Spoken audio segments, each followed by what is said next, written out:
नमस्कार, आप live cities देख रहे हैं। आपके साथ मैं हूं वसीम खान। आखिरकार बिहार की सियासत में बड़ा खेल हो ही गया और ये खेल दिल्ली में हुआ है। जी हां, बिल्कुल। देखिए, जहां एक तरफ तेजस्वी यादव इधर से उधर भाग दौड़ कर रहे हैं, वहीं दूसरे तरफ कन्हैया कुमार और पप्पू यादव को कांग्रेस ने बिहार में आगे कर दिया है।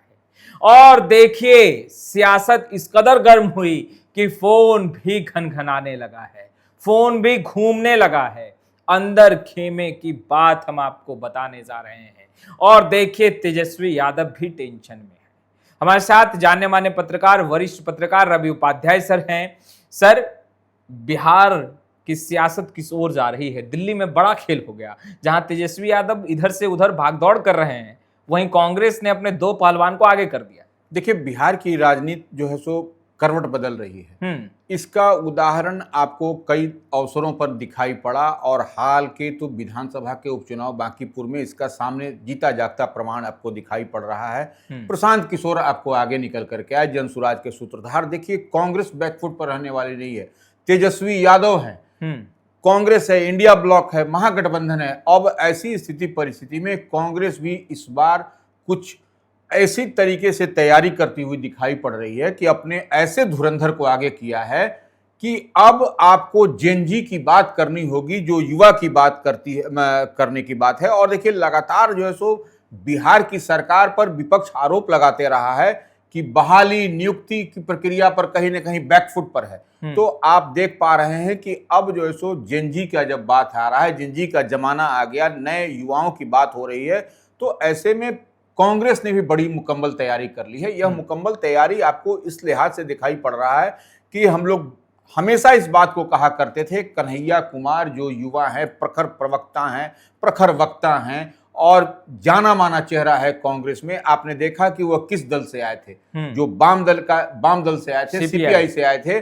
तो वह इंडिया ब्लॉक महागठबंधन में थी और उसी से पाला बदल करके कन्हैया कुमार कांग्रेस में आए थे। लोकसभा का चुनाव भी बेगूसराय से लड़ा, हालांकि वो हार गए, वो एक अलग मसला है। लेकिन एक बात जान लीजिए कि जो कन्हैया कुमार का जो बोलने की शैली है, जो तथ्य परक जो बात बोलते हैं, वह आम और आवाम को कनेक्ट करता है। तो अब कांग्रेस का जो है कि वह जेनजी को आगे करना है, तो निश्चित रूप से जो भारतीय राष्ट्रीय छात्र संगठन है, एनएसयूआई है, उसके वह एआईसीसी के इंचार्ज हैं वो कन्हैया कुमार। तो अब जब भारतीय राष्ट्रीय छात्र संगठन के इंचार्ज हैं, तो बिहार के ही रहने वाले हैं, मूलवासी यहीं के हैं और वो सब उतार चढ़ाव की जिंदगी से वाकिफ हैं। उनसे बेहतर कोई नहीं समझ सकता है किस घराने से आते हैं, किस समाज से आते हैं। तो वह सवर्ण समाज को भी अपने पाले में करेंगे और जो तबका जो अंतिम पैदान पर बैठा है, उस तबके से भी माने वह भी समस्या को झेल चुके हैं। तो वह उस बात को भी वह कनेक्ट करते हुए दिखाई पड़ेंगे। और कांग्रेस ने मुकम्मल तौर पर तैयारी कर रखी है कि अब कांग्रेस में भी आपको, प्रदेश में भी, स्तर पर भी आपको उथल पुथल होता हुआ दिखाई पड़ेगा। और एक बड़ी जिम्मेवारी आपको कन्हैया कुमार को मिलती हुई दिखाई पड़ रही है। इतनी बात मान के चलिए, क्योंकि देखिए, राहुल गांधी और प्रियंका गांधी जो कांग्रेस के एक तरीके से आला कमान है, सर्वे सर्वा है, उनके विश्वास पात्र है कन्हैया कुमार। तो अब ऐसी स्थिति परिस्थिति में कन्हैया कुमार अब आगे आएंगे।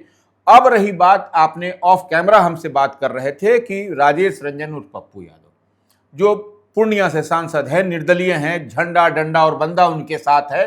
तो वैसे स्थिति परिस्थिति में जो आदमी के पास में, लोकतंत्र में जब इसके पास में यह तीन चीज होगा, झंडा डंडा और बंदा, वही आपको अचीव करता हुआ दिखाई पड़ेगा। आपको 29 और 30 में बिहार में लोकसभा और विधानसभा का चुनाव है। ऐसे स्थिति में कांग्रेस भी अब एक तरीके से जो दिखाई पड़ रहा है उसी को हम लोग डिकोड कर रहे हैं, अकेला चलो की राह में है।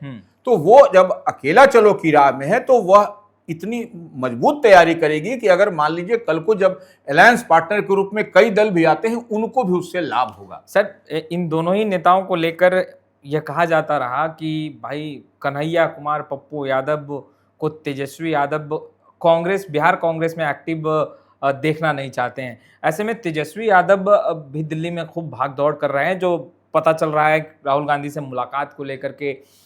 तो अब ये कहा जाए क्या से क्या हो गया देखते देखते। देखिए, एक बात है कि तेजस्वी यादव आप देख पा रहे हैं कि दिल्ली में थे। आपको नीतीश कुमार भी जेडीयू के राष्ट्रीय अध्यक्ष भी दिल्ली में थे, हमने इसको वीडियो में चर्चा भी किया है कई दफे, इसको बारीकी से समझने की जरूरत है।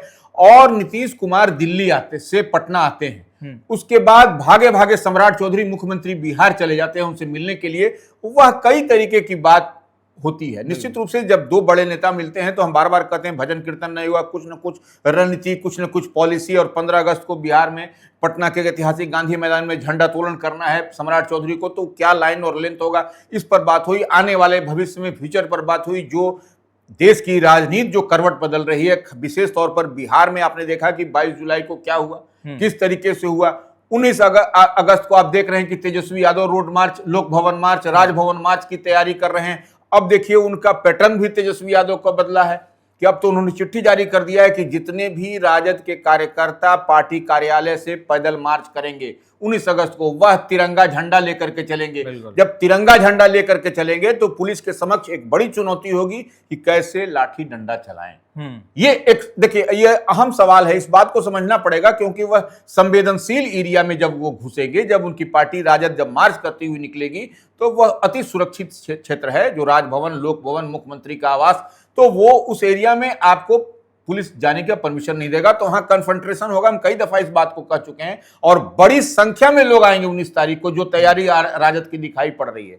तो वो करो मरो की स्थिति होगी। और जेएनजी के मुद्दे पर AK-47 जो सिवान में पुलिस ने 22 तारीख को जो चलाया, घायल हुए थे, तो उसको लेकर के, और पुलिस महकमे का भी आप देख लीजिए, वह कहा जा रहा है कि AK-47 कैसे चला, लेकर के गए, कैसे चला, वैसे पर अधिकारी पर कार्रवाई, फलना ठिकाना 10 तरह की बात हो रही है। तो अब देखिए निश्चित रूप से एक मुकम्मल बड़ी तैयारी हो रही है। अब राजेश रंजन, पप्पू यादव ने क्या कहा?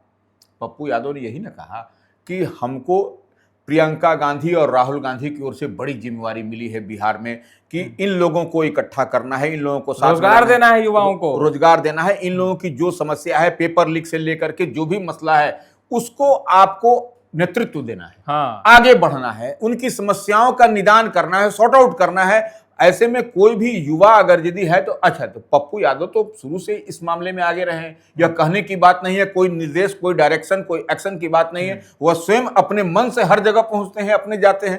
तो देखिए कांग्रेस का भी लाइन और लेंथ वही है जो पप्पू यादव का है। तो निश्चित रूप से जब कांग्रेस नेतृत्व ने बड़ी जिम्मेवारी पप्पू यादव को दे दी है, अब कन्हैया कुमार भी उनके साथ एड ऑन हो जाएंगे, जुड़ जाएंगे, तो निश्चित रूप से कांग्रेस का जो नेचर, सिग्नेचर और जो स्वरूप दिखाई पड़ेगा बिहार के अंदर, वह निश्चित रूप से एक माने पेनिट्रेट करेगा आम आवाम को। और ये एक आने वाले समय में हमको लगता है कि निश्चित रूप से एनडीए के लिए एक बड़ी चुनौती भी होगी। मान के चले कि बिहार में महागठबंधन टूट चुका है, और अगर ऐसा हो रहा है, वर्तमान परिस्थिति जिस तरीके से दिख रही है सर, तो लालू प्रसाद यादव की भूमिका क्या होगी? क्योंकि भाई गांधी परिवार से तो लालू प्रसाद यादव की नजदीकियां जग जाहिर हैं, तो ऐसे में क्या लालू प्रसाद यादव मोर्चा संभालेंगे? देखिए निश्चित रूप से लालू प्रसाद यादव जो कांग्रेस के टेस्टेड और ट्रस्टेड अलायंस पार्टनर शुरू से रहे हैं, यह कोई पहली बार नहीं है। तो आप इतनी बात मान के चलिए कि वह अपने कांग्रेस को से अलग हटते हुए माने नहीं देख सकेंगे, वो नहीं बर्दाश्त कर पाएंगे। तो निश्चित रूप से लालू प्रसाद यादव, अब तेजस्वी यादव दिल्ली में घूम रहे हैं, वह क्या चाह रहे हैं, अगर यदि राहुल गांधी प्रियंका गांधी से जो अगर मिलना चाहेंगे तो नहीं मिल पा रहे हैं, तो यह एक बड़ा सवाल है। तो ऐसी स्थिति परिस्थिति में निश्चित रूप से लालू प्रसाद यादव का जब फोन की घंटी बजेगी आपको राहुल गांधी के पास, प्रियंका गांधी के पास, तो वो मसला सॉल्व होगा। लेकिन अब देखिए कांग्रेस, देखिए हम उसी बात पर आ रहे हैं कि कांग्रेस अपने बलबूते इतना बिहार में मजबूत होना चाह रही है कि अगर यदि अलायंस पार्टनर भी कोई हो तो उसको इग्नोर करके नहीं चले, उसको साथ लेकर के चले, और पूरी मजबूती के साथ हर विधानसभा, हर लोकसभा क्षेत्र में इतना उसका पेनिट्रेशन हो, इतनी उसकी पकड़ और जकड़ मजबूत हो कि आपको चुनाव में अगर अलायंस जो भी गठबंधन, जो भी अलायंस हो, इंडिया ब्लॉक का, महागठबंधन का, वह बेहतर परफॉर्म करे। क्योंकि आप जो है सो वही अलायंस, देखिए उसी पर काम करके प्रशांत किशोर ने बांकीपुर जीता। बांकीपुर जीतने का मतलब कोई ऊपर से कोई एयर ड्रॉपिंग नहीं हुआ है, ग्राउंड जीरो पर काम किया प्रशांत किशोर ने, और वह अचीव किया, सबको जोड़ा, तो वह जोड़ने का नतीजा निकला। और देखिए, जो एक बात तो महागठबंधन इंडिया ब्लॉक के लिए सोचने का विषय है कि जो उनके कोर वोटर थे एमवाई, वह चिटक गए। हाँ। और ऊंची जाति के वोट जो आपको एनडीए के पास में था, वह भी भारतीय जनता पार्टी का जो कैंडिडेट जो हारा बांकीपुर में, उसका भी एक ऊंची जाति का वोट। बांकीपुर उपचुनाव में महागठबंधन दिख नहीं रहा था। तेजस्वी यादव, आरजेडी ने उम्मीदवार दिया था, तेजस्वी यादव ने 2-3 दिनों तक मेहनत की, बस वही दिखा। महागठबंधन तो दिखे नहीं। मुकेश सहनी कहाँ थे, आईपी गुप्ता कहाँ थे, देखिए राजेश राम कहाँ थे। देखिए, निश्चित रूप से यही बात है, यही मसला हम लोग देख पा रहे हैं। तो इसको आपको प्रशांत किशोर ने भुनाया। हाँ। इसको प्रशांत किशोर ने करके दिखाया, और यही बात आपको पप्पू यादव, कन्हैया कुमार की जब जोड़ी एक साथ बिहार में घूमेगी, जब आपको मूवमेंट होगा, तो निश्चित रूप से आपको इसका परिणाम दिखाई पड़ेगा। और परिणाम जब दिखाई पड़ेगा तो वह बूथ तक जाएगा। बूथ तक जाएगा तो वह जो उसका नतीजा निकल करके आएगा, फिर चौंकाने वाला होगा। तो देखिए, हम एक बात तो समझ पा रहे हैं कि कांग्रेस भी बड़ी तैयारी में है। और देखिए, एक बात और, बिहार की बात करिएगा तो बिहार की बात में तारिक अनवर का बात करना जरूरी है। बिल्कुल। तारिक अनवर कांग्रेस के बड़े और दिग्गज नेता हैं, और लंबे कालखंड से आप देखिए वो कांग्रेस के साथ हैं, पूर्व केंद्रीय मंत्री रहे हैं। तो वह, अब जो हम लोग बात करते हैं पप्पू यादव, कन्हैया कुमार, तो वह भी राष्ट्रीय महासचिव हैं कांग्रेस के।